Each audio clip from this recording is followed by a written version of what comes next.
गणेशोत्सव महज हमारी एक परंपरा नहीं है। इसके पीछे लोक एकत्रीकरण, लोक शिक्षण और लोक संस्कार, इसकी पावन त्रिवेणी जुड़ी हुई है। अगर हम अतीत में झांक कर देखें तो यह केवल महज ईश्वर की स्थापना का प्रतीक न होकर, बुद्धि के देवता की वंदना न होकर, महाराष्ट्र ने जिस परंपरा को जन्म दिया और जिसके जन्मदाता लोकमान्य बाल गंगाधर तिलक, जिन्होंने गणेशोत्सव को आजादी की क्रांति और लड़ाई का एक बहुत बड़ा आधार बनाया, जिसके माध्यम से लोगों को एकत्रित किया गया, आजादी के प्रति शिक्षित किया गया और आजादी की जिद्दोजहद के लिए लोगों को प्रेरणा दी गई। इसलिए गणेशोत्सव केवल ईश्वरीय वंदना या आराधना का प्रतीक नहीं, यह निश्चित तौर के ऊपर में लोक कल्याण का प्रतीक है, जन कल्याण का प्रतीक है, लोक चेतना का प्रतीक है, लोक जागृति का प्रतीक है और लोक संस्कार का प्रतीक है। इस प्रांगण के अंतर्गत इतना सुचारू पद्धति से गणेशोत्सव का संचालन, सभी महाविद्यालयों का एकत्रीकृत स्वरूप और सचमुच हिंगना के राजा का प्रतिपादन लोक कल्याण और लोक प्रजा के एकत्रीकरण के माध्यम से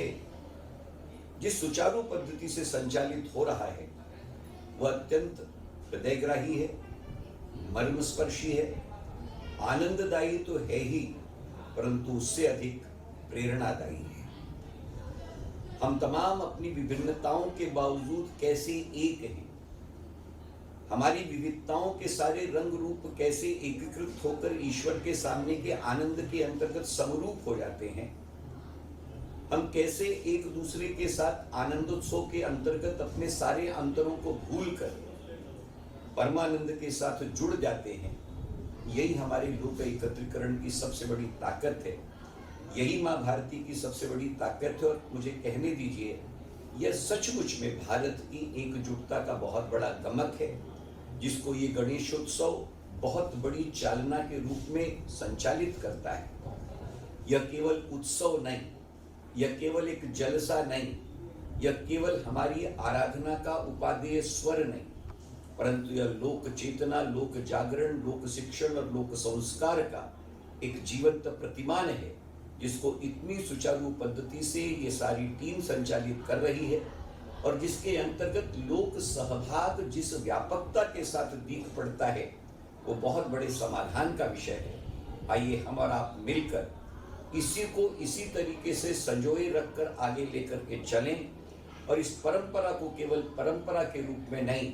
लोक जागृति और लोक चेतना के अत्यंत प्रामाणिक आधार के रूप में संचालित करते रहें। यही शुभकामना देते हुए, सारे के सारे आयोजक गणों को बधाई देते हुए, संचालक गणों का अभिनंदन करते हुए और लोगों की हिस्सेदारी और भागीदारी की सराहना करते हुए, आज मुझे आपसे कुछ कहने का सद्भाग्य और सौभाग्य मिला।